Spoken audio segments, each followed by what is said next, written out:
The joy to be in the house with you today. So this morning we have Rick Parmley with us, and he's going to open us with our opening song, God is My Source. If you'd like, stand as we join together in this fabulous music.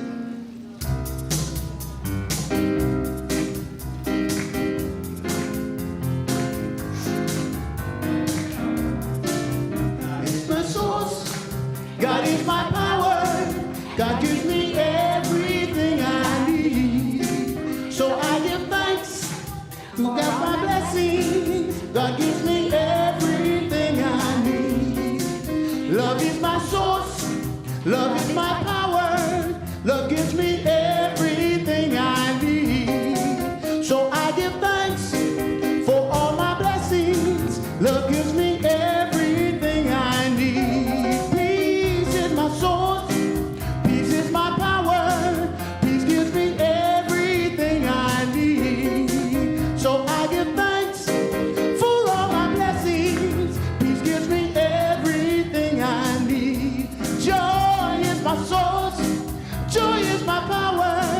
Joy gives me everything I need. So I give thanks for all my blessings. Joy gives me everything I need. God is my source. God is my power. God gives me everything I need. So I give thanks for all my blessings. God gives me everything I need. God gives me everything I need. God gives me everything I need.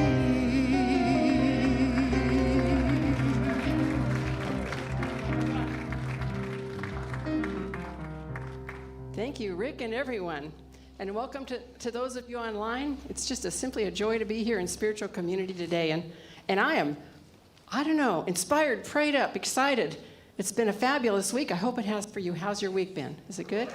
Good. Wonderful.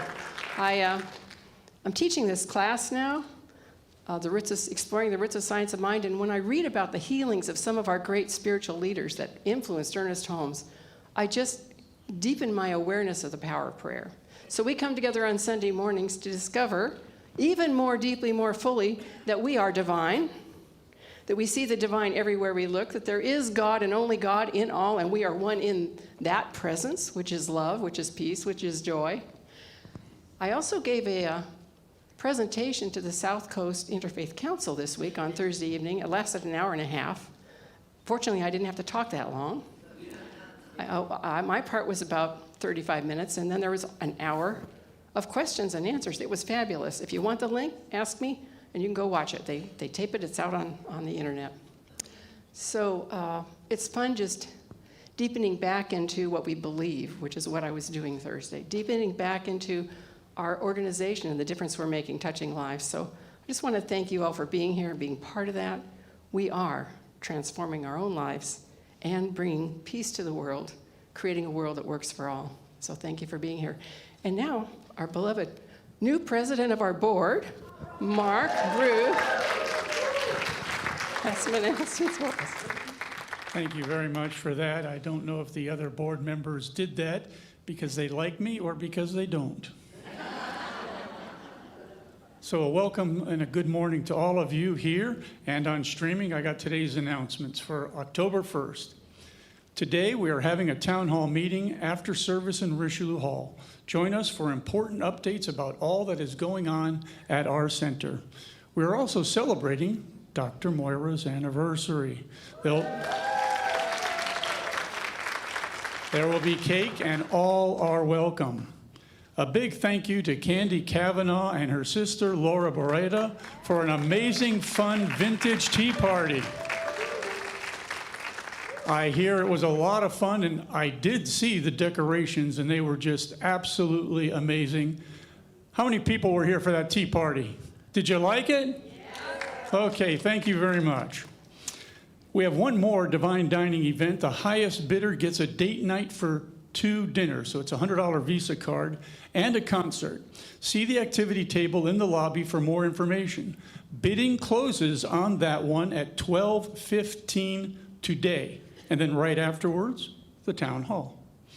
This is the last week you can join the class exploring the roots of science of mind. We meet on Wednesday evenings at 6 p.m. on Zoom. The engaging class is required to enter practitioner training, so sign up today. This Friday, join us for an amazing concert with our beloved Soundscape Orchestra in Richelieu Hall at 6 p.m. It's a great time for connection with community, fabulous music, and dancing too. Admission is free, and love offerings are welcome. This Thursday, join us for a lively conversation and insights with the Spiritual Discussion Group at 2 p.m. to 3:30 p.m. in the lobby, followed by the Labyrinth Walk in Richelieu Hall at 3:45.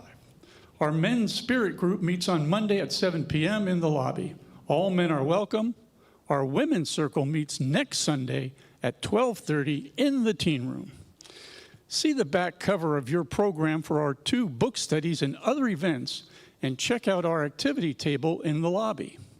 On October 21st and 22nd, we are hosting the New Earth Expo, but we need volunteers for the kitchen and the bookstore. See Reverend Valerie at the activity table in the lobby. A big thank you to all our wonderful volunteers. We appreciate each of you so much. We have great opportunities available, and volunteering is a joy. We are especially looking for volunteers for our tech team that handles the live stream and our youth ministry. See Grant for tech, see Dr. Sharon for youth. And now we have some music to take us inward in preparation for our opening invocation.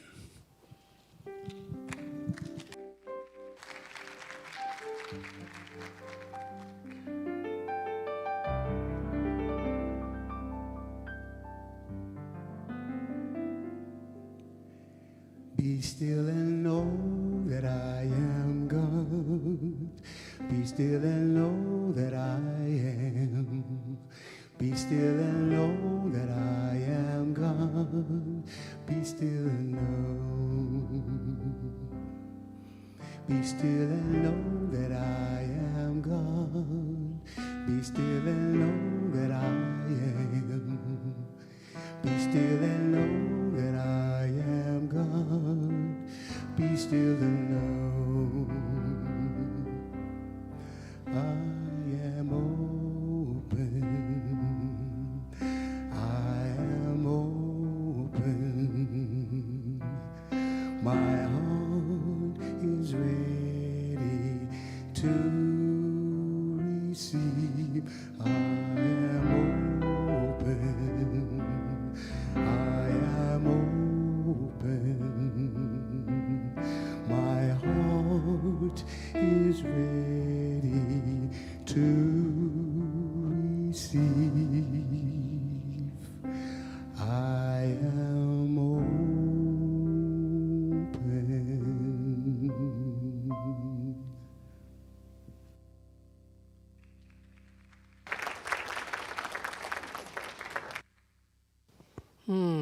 That was so lovely.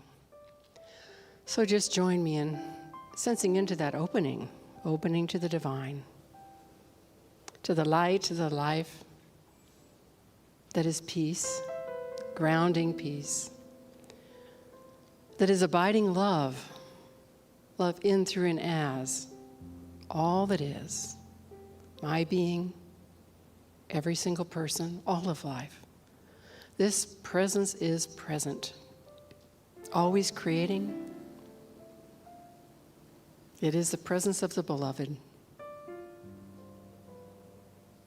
And so from this place of knowing that, I speak a word for our time together today. Just blessing our speakers, our musicians, our tech crew, all those online and here present, knowing that something amazing is happening as we open hearts and minds to that power, that our heart's desires become more clear, and the expectation of that bubbles up, allowing good to come into our lives in amazing ways. I know our time together is blessed by Reverend Katherine, her energy, her talk, her wisdom. I'm deeply grateful for this time of spiritual community and all that is to follow. It is good. With a grateful heart, I accept that this is so, and so it is. So it is. Thank you.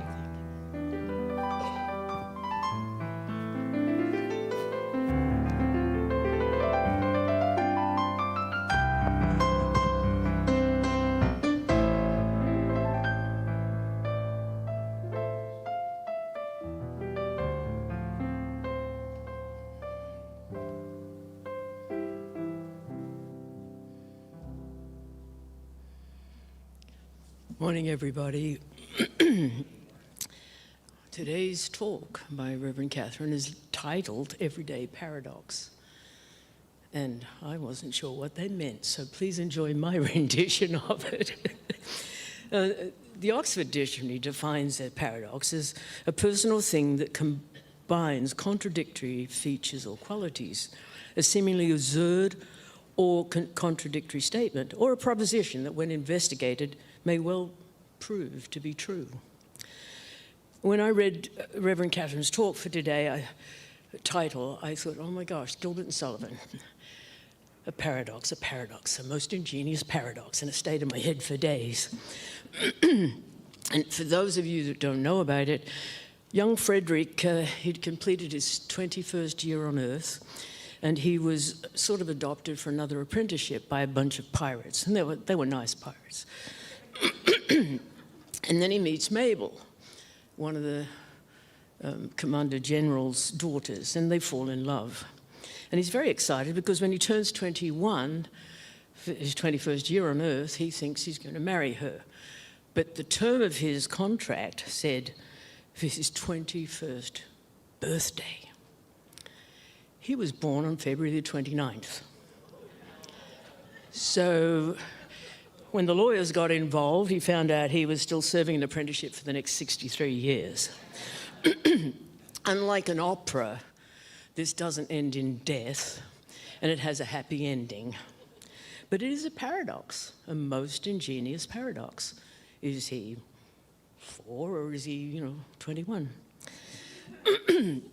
Our teaching's based on the belief that there's one power in and through everything. And with that as a guiding light in our lives, we're able to be unthreatened by differing opinions, different cultures, different religious beliefs. Excuse me. And we recognize that we're many parts to that one, sort of like a cake recipe. You need all the ingredients, but you make the one thing, the cake. Sorry, God, you're not really a cake. Anyway, excuse me. But we don't have to think the same. We don't have to be the same. We don't have to hold the same beliefs to be part of this community. Now, as part of this community, we often say that we're creating a world that works for all. Then we toddle off and try and persuade everybody else to think the way we do. So it could be labeled as a paradox. Think on this. When we feel that we are one with everybody else, when we're truly comfortable with our individuality, we're able to accept everybody as they are without feeling the urge to change them. If you want to influence people, be you. Show the people what you are in your actions, your deeds, and your life. Demonstrate it with your lifestyle. You don't have to preach to people. Excuse me. So when we choose to see others without judging them, we can enjoy discussion without argument. We may even learn something or see another way of believing things or seeing things. Even if we don't choose to agree with that person, we can respect their opinion. They have a right to do that. And by the way, I've learned that if you want to get out of an argument, just stop talking. It's a huge discipline for me. How often have you been so sure about something, you argued for it, only to realize that years later you've changed your mind? On a recent trip, I had a lovely discussion with a man who I later realized was sort of quoting Socrates, and he told me he felt he knew one thing for sure, that as he grew in years, he knew less than he thought he knew. and that he was beginning to see that he knew nothing. The more you know you don't know. As an everyday paradox, I think that fits the bill. So I'm going to say, I don't know. That makes me look really wise. Another everyday paradox we have is our search for happiness. It's been said that the search for happiness is the cause of unhappiness. If you want to be happy, stop trying to be happy. Do we see how we contradict the truth of ourselves with subconscious untruths?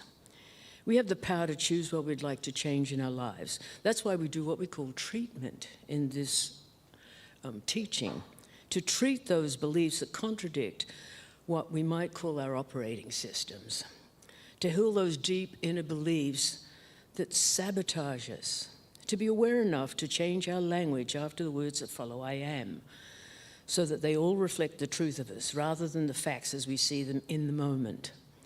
On page 170 in the Science of Mind textbook, written by our founder, Ernest Holmes, it says, there must be a recognition that the power of the word operating as the truth and the reality of being can do all things.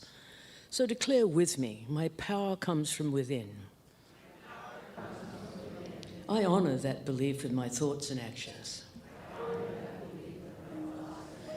So it is. And now we welcome back Rick Palmley to share his gorgeous voice and a musical inspiration with us. Thank you.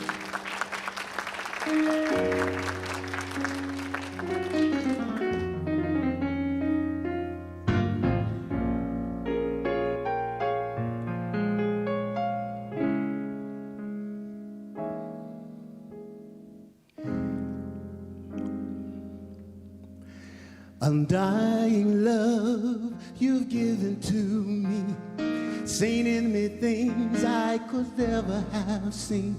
I don't understand why you care so much. It's such a mystery. Time and time again I ask myself, what have I done to deserve such wealth? The price you paid, I could never repay. Your generosity in order to save me, in order to save the day. Because of love, you placed yourself in harm's way. It's truly beyond me. I'm left without a word to say. What kind of love would place itself in harm's way?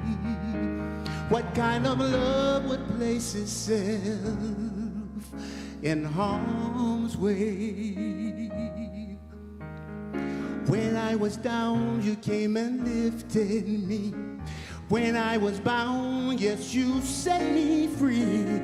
Things that you do makes it clear to see. It's all a master plan.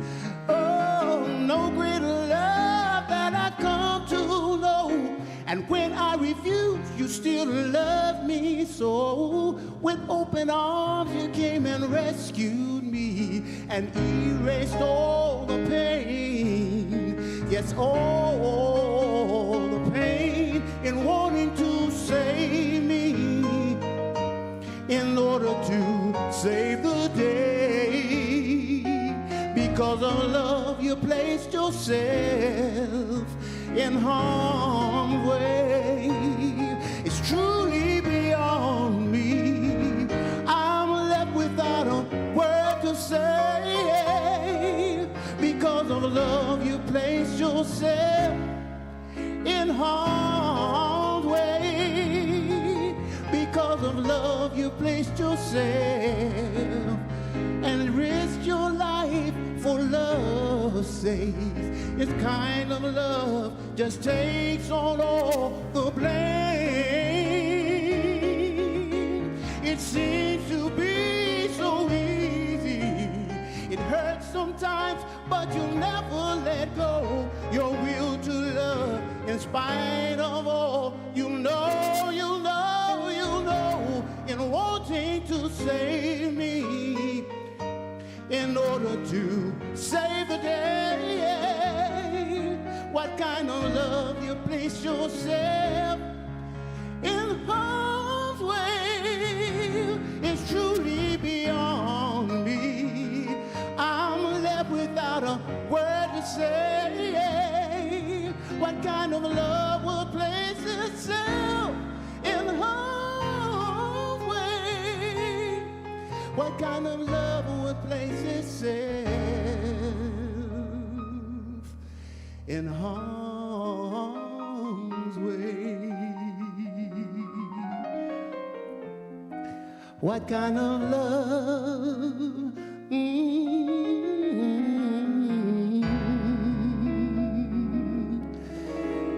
In harm's way.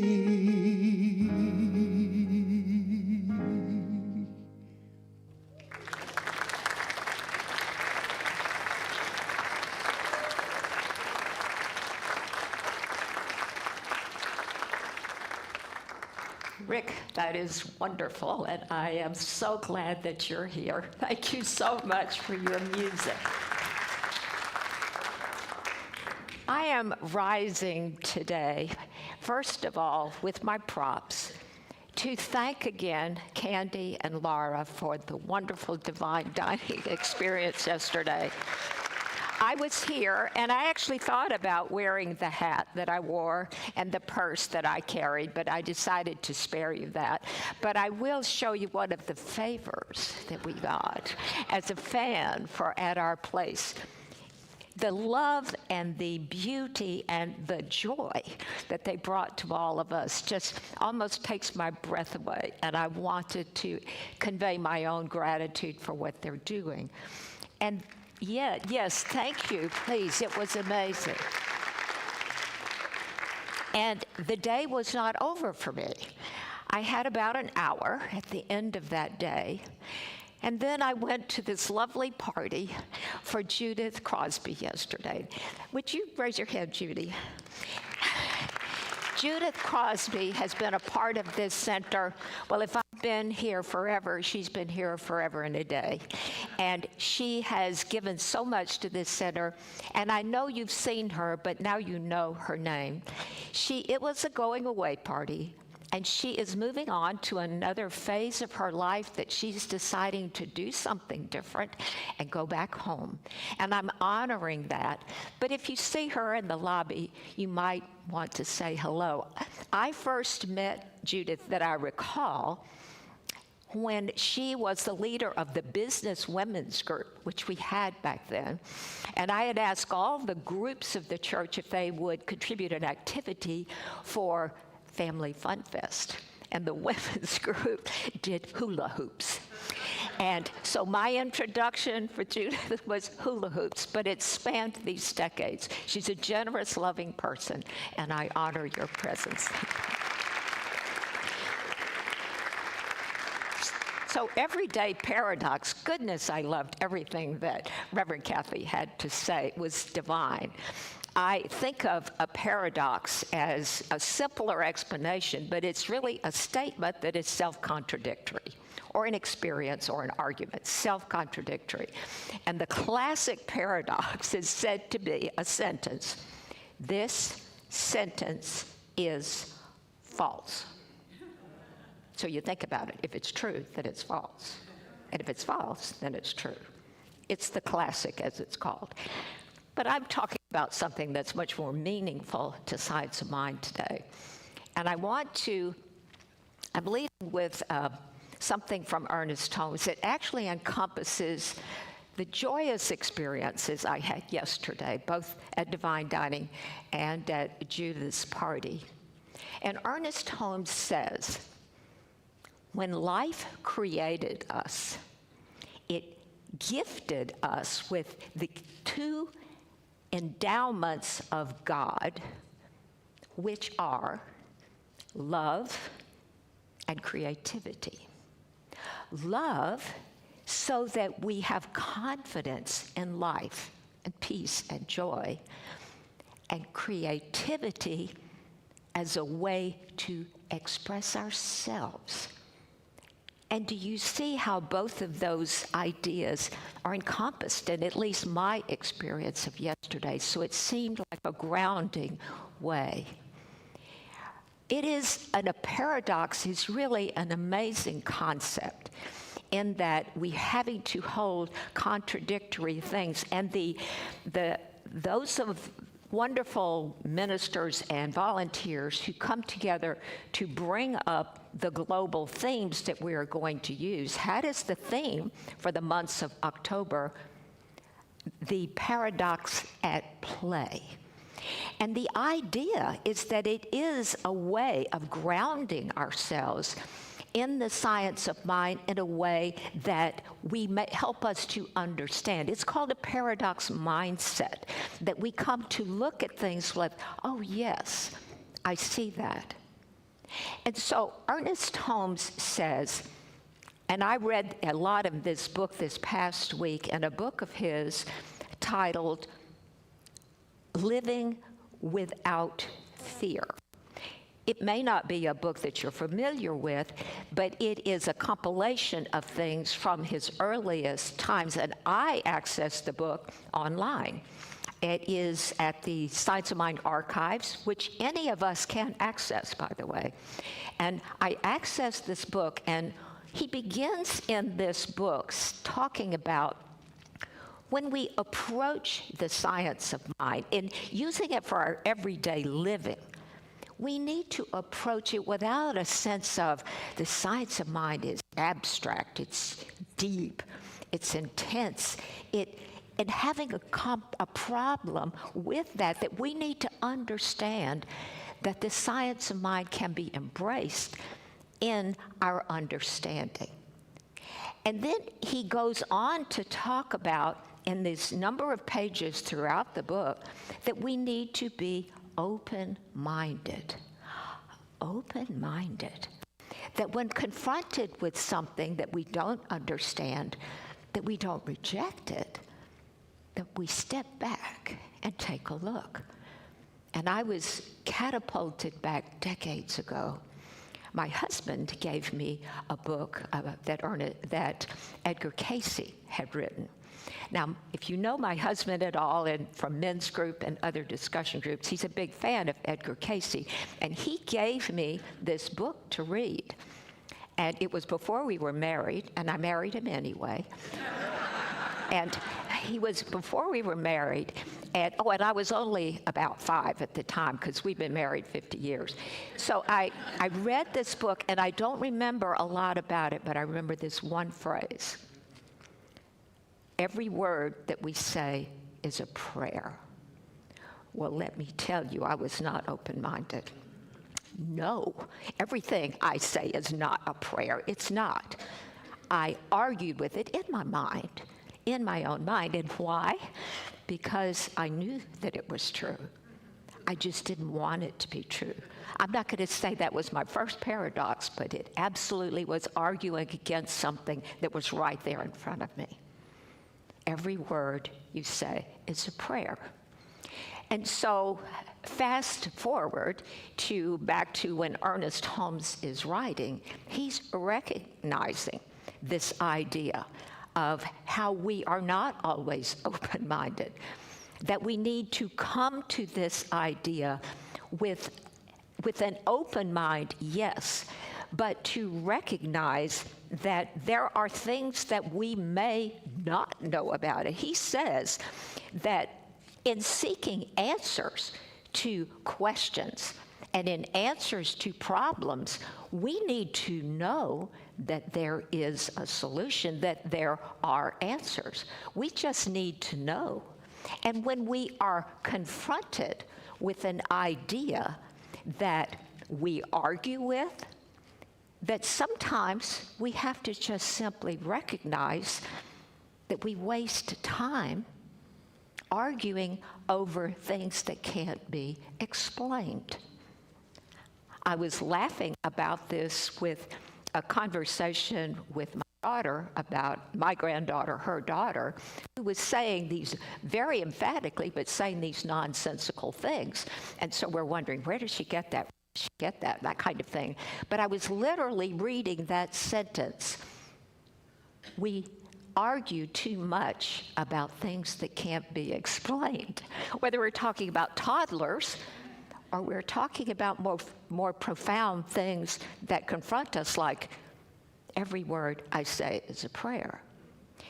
What Ernest Holmes says is that after you do that, you bump up against the ultimate. The ultimate, he says. This is the way it works. And when you find the way it works, what you've discovered is a law that responds to our word. It executes, as he says, our word. What we say is a prayer. I didn't think of all those things decades ago when I read that. I just knew that within me, I didn't want that to be true, because obviously I thought I was saying things and thinking things that I didn't want to be prayers. Have we done that?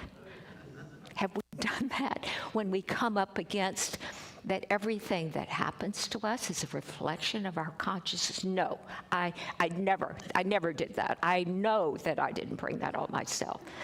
But see, that bell gets rung. Every word we say is a prayer. Our consciousness precedes us as we go. This is the paradox of science of mind. It's not that it's not true as much as we don't want it to be true. We are not willing to step into the truth of that. And Ernest Holmes is not trying to pretend that we will absolutely always do that. He understands that it's an absolute truth, and we live in a relative world, and we are human beings who are trying to understand where we are in the world and how we do this in the world. So when he says there's an answer to every question, there's a solution to every problem, that we have within us the intelligence, and that we put that mind that is in the mind of God, is my mind now, that everything becomes known to us in the way that we understand. That's the prayer. That is part of prayer treatment. My mind is in the mind of God, and I know what I need to know. And I often add, as Raymond Charles Barker did, when I need to know it. I know what I need to know when I need to know it. I've used that many times when I was grappling with physical problems, logistical problems, how to do things, how can it get done. I know what I need to know when I need to know it, because I know that there is an answer to every question, and there is a solution to every problem. And so what kinds of solutions and problems and questions do we confront? I love it when we begin our service, and I do at times and others do as well, when we say, welcome to Redondo Beach Center for Spiritual Living, where we offer you the opportunity to change your life by changing your thinking. Changing your thinking. Now, how do we do that? Well, we do that with prayer treatment. We do that with experience. We do that by understanding and learning to understand what we can change and what we cannot change. I have a graphic here that I will share with you. We'll have some out on the table. And it's a graphic that says in the circle, I can control these things. And they're things like my positive attitude, my response to what you have to say, my reaction to what happens to me. I can control these things. What I cannot control is what happens outside there in the world. What you say to me, what you say about me, what happens to me. I can't control those things. I can only control what I say about these things. And so when I can, and I remind myself of this every day, not necessarily with the graphic, but in prayer.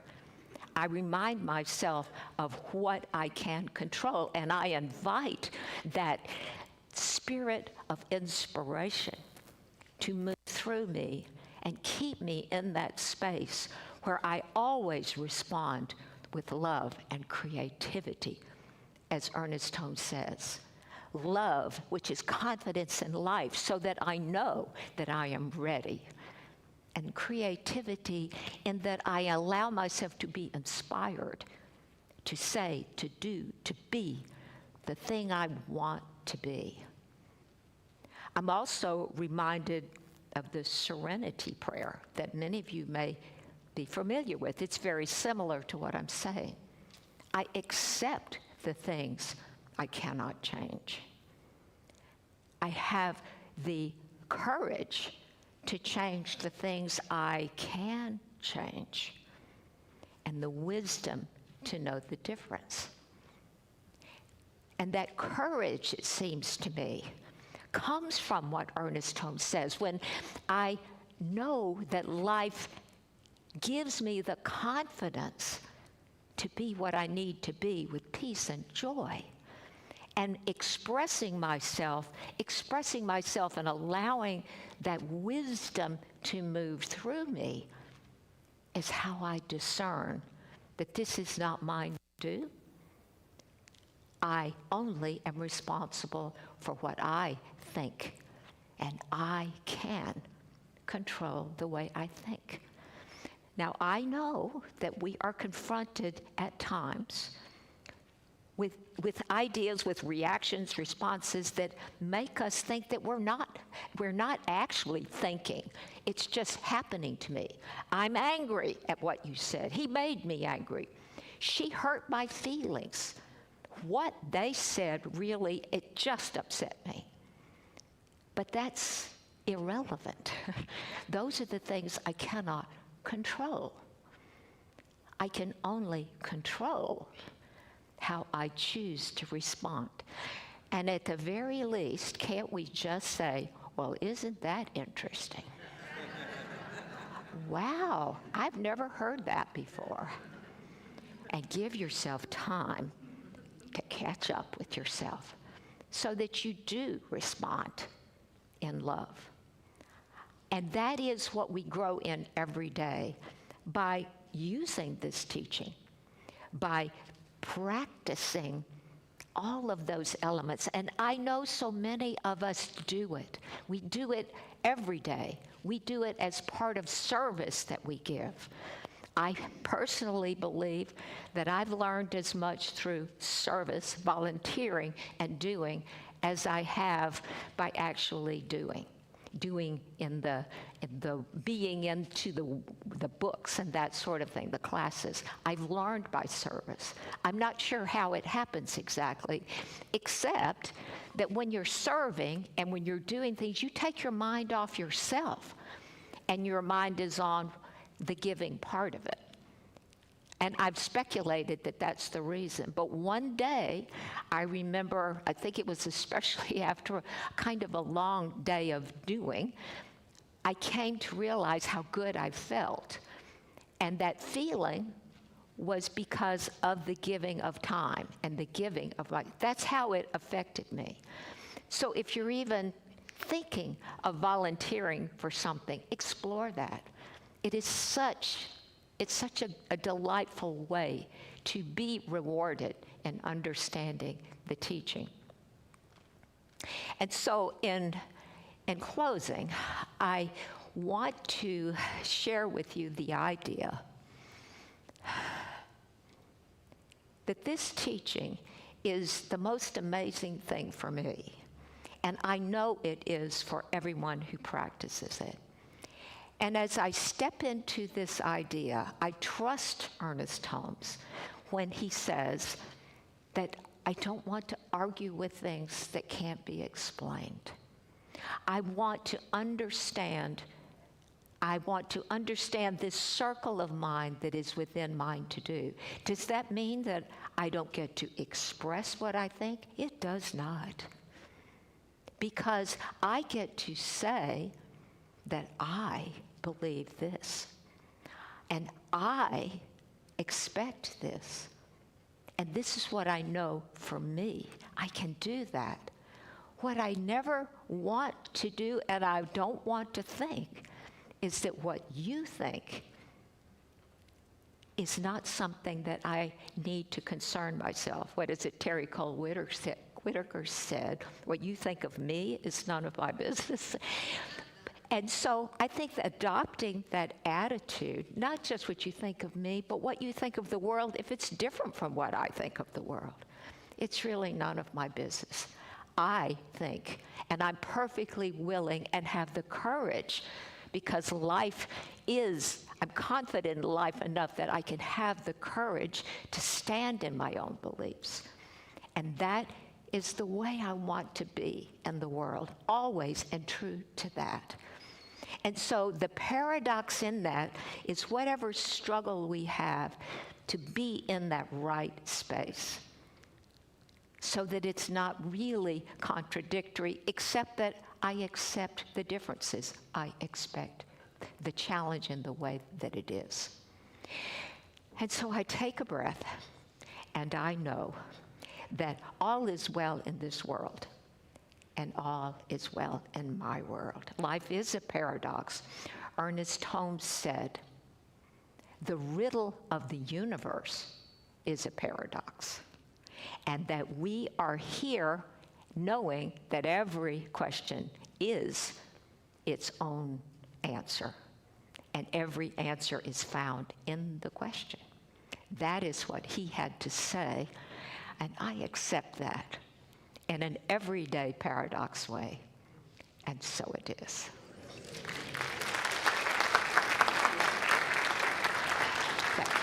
Thank you all. Thank you. Thank you. Before the ushers come down, I'd love to just do a quick prayer to anchor this in my own understanding. I read a prayer this morning, the first sentence of which really grabbed me, and so I would like to begin that way. The minister wrote, "Today I rely more deeply than ever on the grace of the universe. I rely on divine love. I rely on divine wisdom. I rely on divine understanding. I rely on understanding that there is a way forward, no matter what the question is, what the problem is, what the solution is. And I release all of that knowing that it comes through me exactly as I need to be. I am grateful. And so I release this knowing that the mind of God is taking this word and making it so for me and for all, as I allow it to be true for all, let's say. And so it is."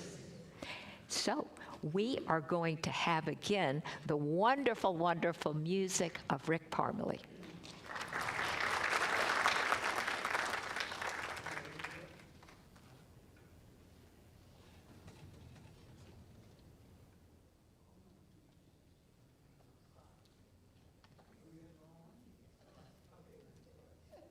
Bear with me, folks.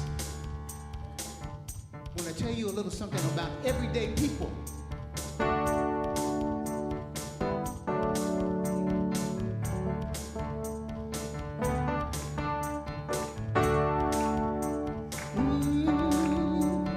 Sometimes I'm right, and I can be wrong.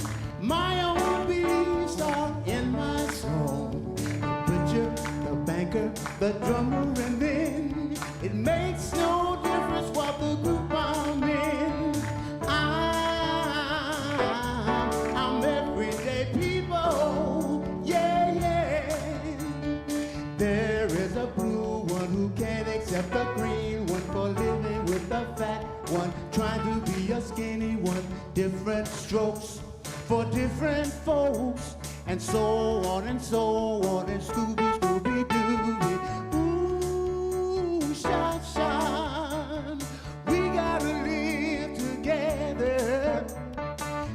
am no better, and neither are you. We're all the same in whatever we do. You love me, you hate me, you know me, and then you can't figure what the bag I'm in. I'm everyday people, yeah, yeah. There is a long hair who can't accept the short hair for being such a rich one that won't help the poor one. Different strokes for different folks, and so on and so on, and shooby-dooby-dooby. Ooh, shine. We gotta live together. There is a yellow one that won't accept the black, one that won't accept the red, one that won't accept the white one. Different strokes for different folks. Ooh, shine. We gotta live together. I am no better, and neither are you. We're all the same in whatever we do. You love me, you hate me, you know me, and then you can't figure what the bag I'm in. I'm everyday people. Thank you for letting me be myself again. And you too need to be yourself, my friends. We all need to be ourselves, amen. I wanna thank you for letting me be myself again. And I want you to know that I'm everyday people.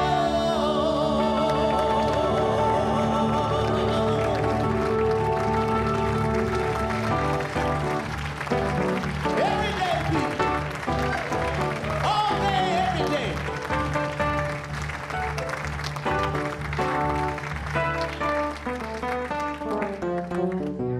Paradox for everyday people. And so this is what we love to call our time of giving. I love this part of the program, and I also love the idea of giving. It has become important to me over the time I have been in this center. It has taught me to be grateful.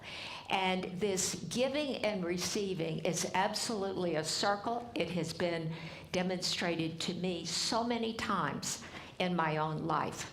And so I encourage you to participate in the circulation, the law of circulation of giving.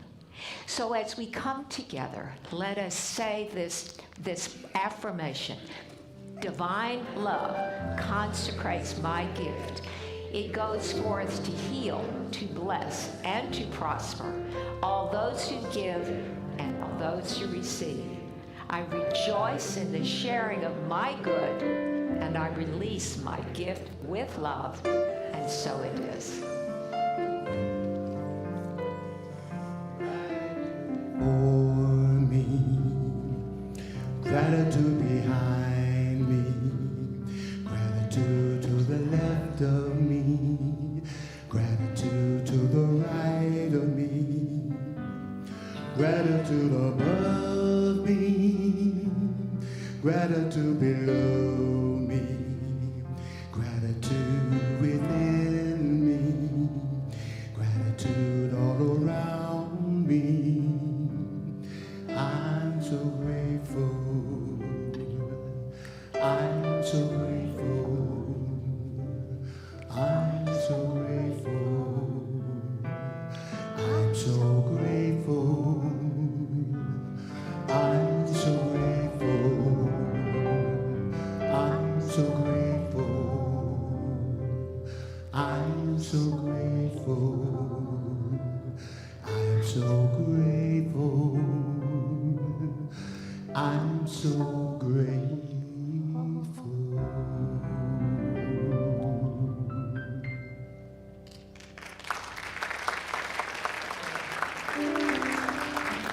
So So with gratitude around me, before me, behind me, within me, I want to know the power, the presence, the spirit, the divine that's moving through this center in such a rich and vibrant way.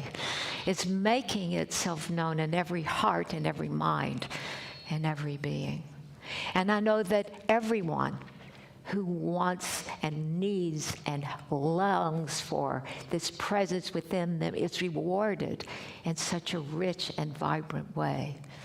In their wonderful, vigorous health, their vibrant activities, the love and relationships, and the creative way of being this world that is absolutely fulfilling in every way.